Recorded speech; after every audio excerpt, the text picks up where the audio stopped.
Elon Musk é um completo idiota e eu vou provar isso hoje para você. Eu me lembro de quando ele comprou, né, a rede social lá, atualmente X, ex-Twitter, que ele tomou uma série de decisões desastrosas e isso liquidou com o valor que a rede social tinha. Ele comprou por 40 e poucos bilhões de dólares e o valor despencou na sequência porque ele demitiu funcionários, ele fez um monte de decisões desastrosas em relação à rede social. Mas se você acompanhar hoje o perfil desse bilionário lá na rede social, ele basicamente está fazendo uma campanha, bem, contra o Alexandre de Moraes, inclusive estimulando as pessoas a irem em manifestações no 7 de setembro contra o ministro do STF, mais uma campanha pró-Trump e contra Kamala Harris. Por exemplo, uma postagem recente dele, ele afirma lá, ou ele retuita uma imagem dizendo que se a Kamala Harris vencer a eleição para presidente dos Estados Unidos, que ela vai se tornar uma ditadora comunista. Sendo que a Kamala Harris nem de longe tem qualquer perfil de esquerda radical, né? Então, assim, são muitos elementos que vão somando, demonstrando como ele tem uma compreensão totalmente limitada da realidade, bitolada e que foi se radicalizando com o tempo, né? Então, tudo indica que ele não era tão extremado no passado, mas agora ele defende uma agenda que está 100% alinhada com as figuras mais extremas da direita pelo mundo. E aí tem uma publicação que acho que esse é um ponto que vai demonstrar como ele é um idiota. Ele assim, é uma pessoa que não tem compreensão nenhuma de como funciona a política, nem no Brasil, nem em qualquer outra democracia do planeta. E aí ele fez uma publicação que é o seguinte, é um vídeo mostrando aqui, né, da CNN que os Estados Unidos havia confiscado um avião presidencial da Venezuela, e aí ele retuita isso e ele escreve o seguinte: a não ser que o governo brasileiro retorne a propriedade ilegalmente confiscada do X e do SpaceX, nós vamos buscar o confisco recíproco de ativos governamentais também. Espero que Lula se divirta voando em avião comercial. Isso aqui foi publicado ontem e se tornou notícia porque você tem aqui um bilionário, um dono de uma empresa, ameaçando o governo brasileiro de confiscar a propriedade do governo brasileiro no exterior para reparar os danos de ter sido bloqueado no Brasil e ter propriedades e ter valores, né, do SpaceX confiscados no Brasil. E aí, para mim, isso é uma demonstração de como é um completo ignorante, um idiota,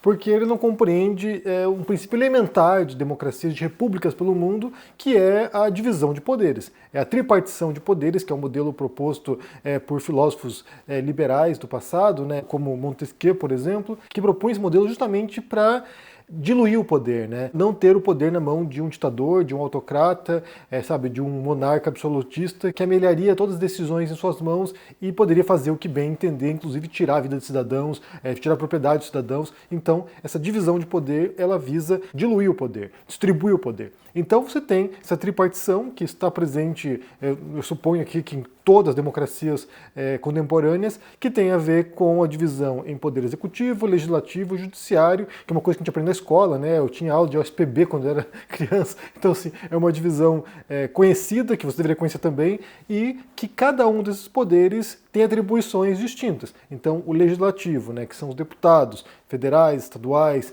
os vereadores também, e os senadores, eles aprovam leis, eles propõem leis, eles, representam os seus estados, os seus municípios, mas propondo leis para melhorar a vida dos cidadãos, ou para beneficiar alguma classe específica aos quais eles representam, geralmente poderosos também, né, latifundiários, bancada da bala, evangélicos, mas são os legisladores, são aqueles que propõem as leis que todos os habitantes de uma região, um país, um estado, um município têm que respeitar. Aí você tem o judiciário, que é quem aplica a lei, né? Que são juízes, que chegam até a última instância, que é o STF. E daí esses juízes aplicam a lei que foi votada, que foi proposta pelos parlamentares, né?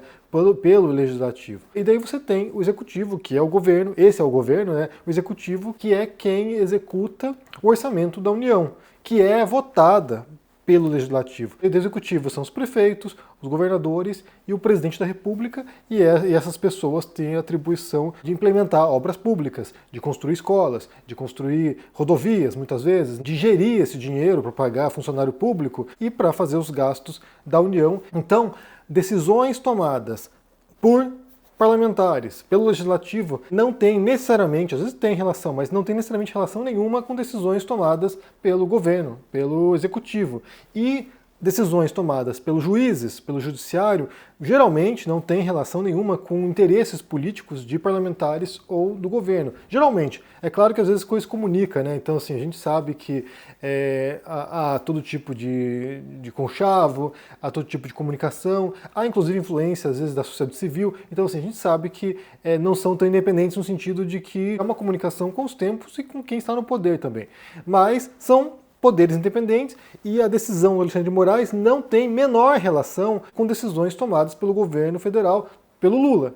Só que o imbecil do Elon Musk, né, o ignorante do Elon Musk, entende, né, que decisões tomadas pelo Alexandre de Moraes, que está encabeçando os inquéritos das fake news e que está tomando decisões, ou tomou decisões no passado, né, para tentar conter a marcha autoritária e de ruptura democrática no país, ele entende que essas decisões do Alexandre de Moraes estão vinculadas com o governo atual, como se tivesse alguma relação.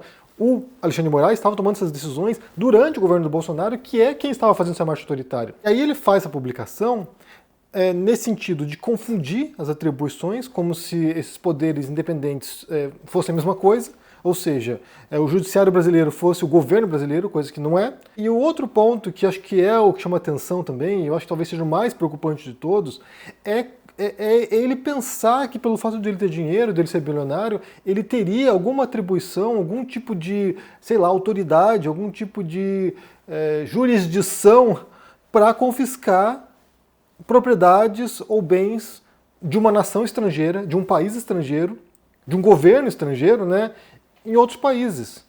De onde ele tirou que ele tem esse poder? Ele está sugerindo que ele tem influência sobre, a política dos Estados Unidos, de modo que ele pode forçar políticos norte-americanos a implementar algum tipo de sanção ao Brasil? O que ele está dando a entender aqui? Eu acho que esse é o ponto. O que ele dá a entender aqui? Ele é alguém que que vai molhar a mão de alguém para fazer isso? Ele é alguém que tem essa influência para intimidar, representantes para fazerem isso? Ele tem poder sobre o atual presidente dos Estados Unidos para isso? O que ele está querendo dizer aqui? Porque uma coisa é ele ser um imbecil, ignorante e não compreender a divisão de poderes. Isso é uma coisa. Isso é uma coisa que é comum, na verdade, né? As pessoas confundirem, acharem que parlamento é governo, acharem que, decisões do STF têm a ver com o presidente. Não tem. Mas é uma confusão que você até pode aceitar, dada, a deficiência do ensino, as pessoas não se importam com essas questões. Mas o outro ponto que chama atenção é de ele achar que ele tem poder suficiente, e é um poder do dinheiro, para poder impactar na política dos Estados Unidos de modo a criar um tipo de, inclusive, conflito diplomático entre Estados Unidos e Brasil por causa dos interesses dele, né? Por causa que ele está sendo afetado, porque uma empresa dele está sendo afetada. E aí é o que chama atenção, eu acho que esse é o ponto mais preocupante, é de ele achar que ele tem esse poder, ou tem esse poder de fato, a gente não sabe, mas ele achar que ele tem esse poder. E aí vale pensar que ele está encampando a campanha do Trump, né, com bastante veemência inclusive, porque a Kamala Harris, que é a candidata presidencial dos democratas e é a vice-presidente do Biden, a Kamala Harris está dizendo que ela acha sim que é preciso endurecer com as redes sociais, de modo que elas sejam responsabilizadas por abusos. Então a compreensão, e eu tenho falado muito sobre isso, sobre o impacto que as redes sociais têm sobre a sociedade e a política, ela já é perceptível, muitas nações já têm percebido isso, legisladores do mundo têm percebido isso, governos têm percebido isso, de modo que pode ser sim que a coisa endureça bastante para figuras como Elon Musk, porque dar a entender que ele tem esse poder é bastante assustador. E quando chega nesse ponto de você ter um bilionário ameaçando um ministro do STF no Brasil, ameaçando um governo brasileiro, e aí eu entendo que já passou de muitos limites e a gente tem vários motivos para começar a se preocupar bastante. Bem, o que vocês pensam aqui sobre essa ignorância, né, idiotice do Elon Musk de achar que a decisão do STF é a decisão do presidente Lula e ameaçar o governo brasileiro? Né? O que ele está fazendo aqui é ameaçar o Lula.